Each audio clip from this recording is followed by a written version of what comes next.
नमस्कार। आप सभी का हमारे चैनल जय गुरुदेव उत्तराखंड पर एक बार फिर से हार्दिक स्वागत है। जैसा कि आप सभी जानते ही हैं, हमारे चैनल के माध्यम से आप सभी के लिए श्रद्धेय श्री नीप करौरी महाराज जी की अद्भुत कथाओं एवं विशेषांकों का प्रसारण निरंतर किया जा रहा है। तो आज भी आपके लिए एक बहुत ही अद्भुत विशेषांक लेकर आए हैं। आइए बिना देर किए हुए लेकर चलते हैं आपको आज के विशेषांक की ओर। वैसे तो महाराज जी के देश विदेशों में ना जाने कितने भक्त महाराज जी से आज जुड़े हुए हैं।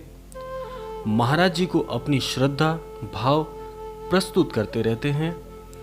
देश विदेश से महाराज जी के जितने भी आश्रम हैं, चाहे वे कैंची धाम आश्रम हो, वृंदावन आश्रम हो या नीप करौरी धाम हो, महाराज जी से मिलने, महाराज जी से वार्ता करने के लिए देश विदेश से महाराज जी के अनगिनत भक्त प्रतिदिन दर्शन के लिए आते रहते हैं। लेकिन क्या आप सभी जानते हैं कि महाराज जी विदेशों में भी इतने लोकप्रिय कैसे हैं? आज इसी विषय पर आपके साथ चर्चा करने जा रहे हैं। आपको जानकारी मिलेगी कि महाराज जी विदेशों में भी इतना लोकप्रिय कैसे हैं।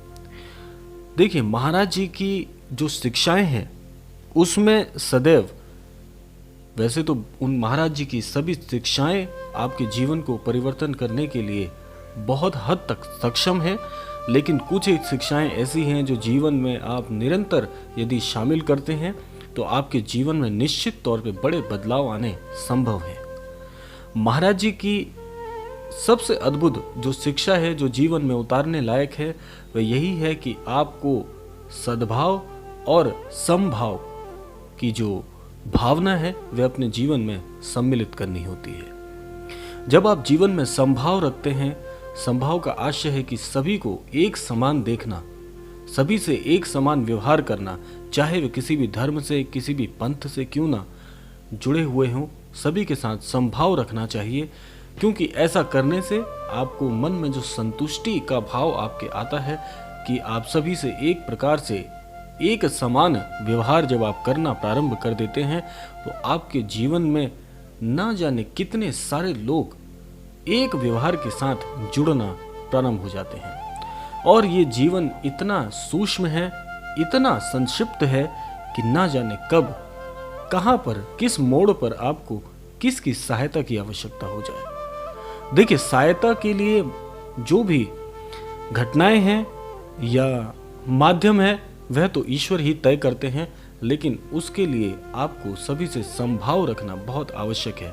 महाराज जी की शिक्षा सदैव यही थी कि आप सभी से समान व्यवहार रखिए। तो महाराज जी की शिक्षा जब धीरे धीरे करके पहुंचने लगी सभी लोगों तक, तो महाराज जी का जो चरित्र है, महाराज जी की जो शिक्षाएं हैं, उससे जो पश्चिमी देश हैं वहां से भी महाराज जी के अनगिनत भक्त महाराज जी से जुड़ने लगे। आजीवन महाराज जी से इतने सारे जो भक्त हैं महाराज जी के, वे जुड़ने प्रारंभ हो गए, क्योंकि महाराज जी की शिक्षाएं बहुत सरल थी। महाराज जी ने कभी भी एक संत की तरह व्यवहार नहीं किया। महाराज जी ने एक आम जन की तरह सभी के साथ व्यवहार किया।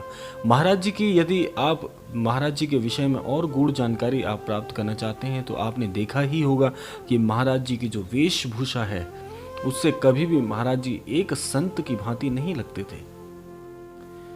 महाराज जी की जो वेशभूषा है वह एक प्रकार से इस प्रकार की थी जैसे घर में हमारे आम जो घर हैं, परिवार हैं, उनमें जो एक सबसे वृद्ध, जैसे हमारे दादाजी हैं या जो भी घर के वृद्ध सदस्य होते हैं, वैसे ही महाराज जी प्रत्येक घर के साथ, प्रत्येक भावनाओं के साथ जुड़ने प्रारंभ हो गए।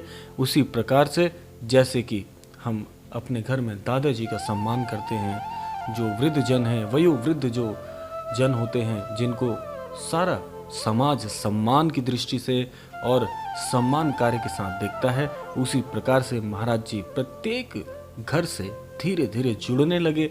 और जब घर की बात हो रही हो तो घर चाहे पश्चिम में हो, पूर्व में हो, जहाँ जहाँ परिवार है वहाँ वहाँ महाराज जी के भक्त महाराज जी से जुड़ने प्रारंभ हो गए।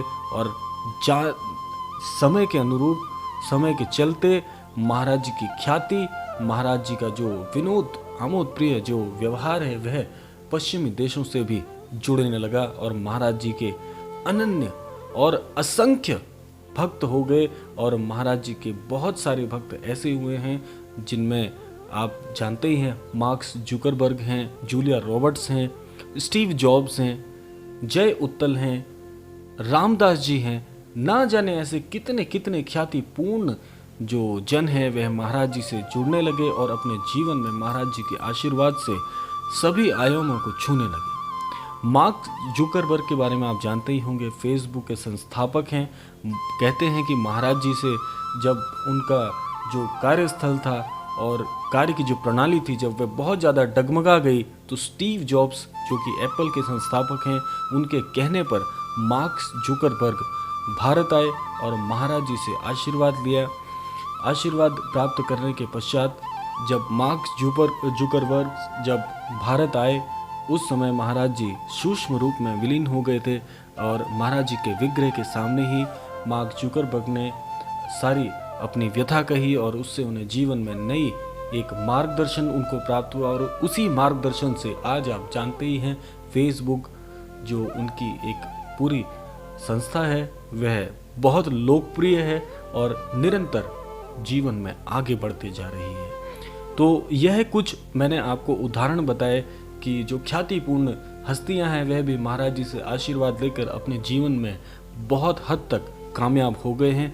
ऐसे ही हम कामना करते हैं आप भी महाराज जी से जुड़िए, पूरे समभाव की भावना रखिए, समाज में सभी को समान दृष्टि से देखिए, तो आप भी अपने जीवन में ऐसे आयामों तक ज़रूर पहुंच जाएंगे जहां से जीवन की एक नई शुरुआत, नई उमंग के साथ जीवन में आगे बढ़ने के लिए परस्पर नई चुनौतियां और नए कार्यस्थल आपको अवश्य प्राप्त होंगे।